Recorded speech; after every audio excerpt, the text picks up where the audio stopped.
Good evening, class. My name is Jacob Walters, and I'd like to say welcome to discussion board number 4. I hope everybody had a great Thanksgiving, and hopefully we can all catch our breath just a little bit before we roll into Christmas. So on today's discussion board, I'm going to be cheating just a little bit. Last week's discussion board, I spoke about the Scofield Bible and kind of linked it into the fundamentalist modernist debate. And it just so happens that my research project for this class is on the Scofield Bible. So, yeah, makes it a little bit easy for me. So today what I want to talk about is another specific aspect of this particular publication that made it different from anything else that the American Christian world has really ever seen. So the Scofield Bible, as you know, or maybe you don't know, but you soon will, was written and published by a man named C.I. Scofield, who he had kind of a colorful background. He was a Confederate soldier. He was a lawyer. He was kind of a scoundrel because there were some, in his early years, there were some definite accusations of corruption and some other unsavory things that happened. He left a wife and 2 daughters and moved to Dallas and started a whole new life, and just some kind of things that you don't usually associate with somebody who's written something as influential and as decidedly Christian as the Scofield Bible.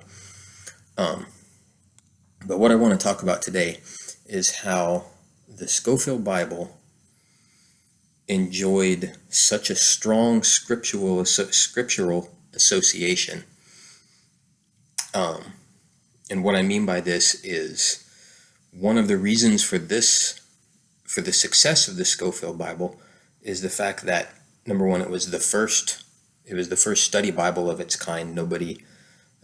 So the Geneva Bible had been published many years earlier, and it was a sort of a study Bible. It had some things like a chain reference and a few other study helps. But the Scofield Bible was truly different in the sense that it was complete with footnotes and a chain reference and an index. And, all of the things that you and I, who a lot of us are probably very familiar with study Bibles, it had all of that stuff in it. It had little mini essays to kind of, describe certain concepts that may have been more complicated and needed more space than a footnote.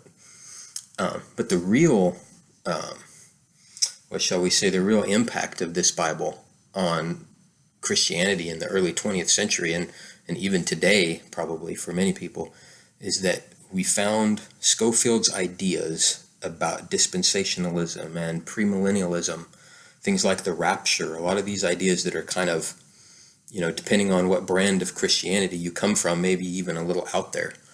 And these ideas were printed right there on the page with the Holy Scriptures. So you would have, scriptures in Daniel or in Matthew or in some of the other places in Revelation where these ideas are drawn from.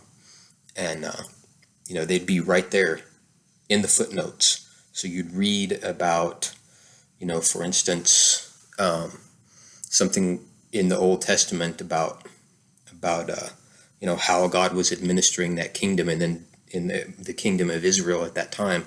And then a lot of times you can drop right down in the footnotes and you can see a note on dispensationalism, and Scofield's note telling you what particular dispensation this happens to be occurring in.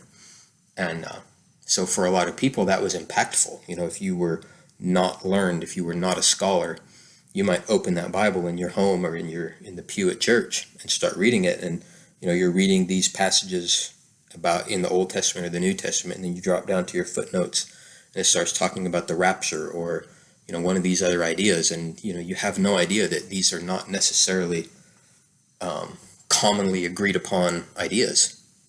And so what that the impact that had was it took these ideas that, especially back in the early 20th century, were a little bit out there. They weren't common. You didn't hear about the rapture all the time. You didn't, people didn't normally sit in a sermon and learn about dispensationalism, about the dispensationalist or premillennial ideas of Christ's return until Scofield published this Bible, and then it just took off like wildfire because here it is. We didn't know all of these things, and then this Bible comes out, and now all of a sudden, whether you believe it or whether you don't believe it, for millions of people, it was the same as Scripture.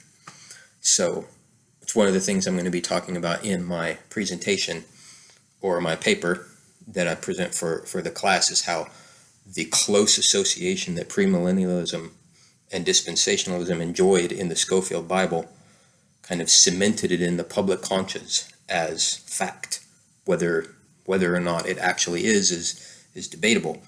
But so that's where I'm going with this project, and I hope this lecture was somewhat enlightening. If you didn't already know these things, now you do. Thank you, and I appreciate your time.